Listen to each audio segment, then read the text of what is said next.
Vendredi 9 août 2024. Mesdames et messieurs, bonsoir et bienvenue à ce flash d'information. L'ancien Premier ministre M. Moussa Mara a décidé de renoncer à ses avantages financiers. Il justifie sa décision par les conditions extrêmes que vivent nos compatriotes. La décision suscite beaucoup de réactions au sein de l'opinion malienne.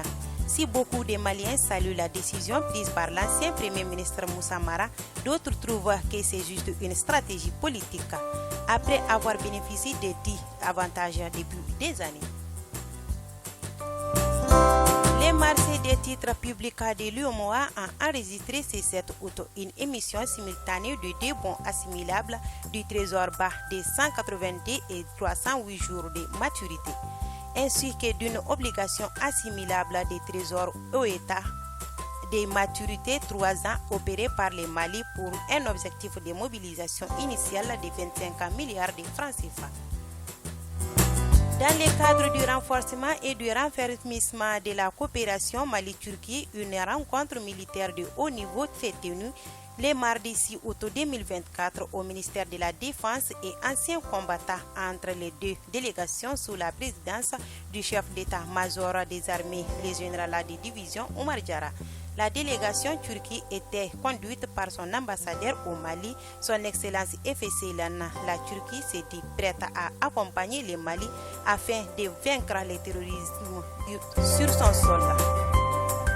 Le mois de juillet a été marqué par des attaques contre la population civile, les empêchant de vaguer à leur occupation habituelle. Il a aussi été capital pour les forces armées maliennes qui ont pleinement pris en toute responsabilité la mesure de l'attaque perpétrée par les cohortes internationales des terroristes contre la patrouille à Tizaouten, a indiqué le colonel-major Souleymane Dambélé, directeur des informations et des relations publiques de l'armée, lors de sa rencontre mensuelle avec les professionnels des médias ce lundi 5 août 2024.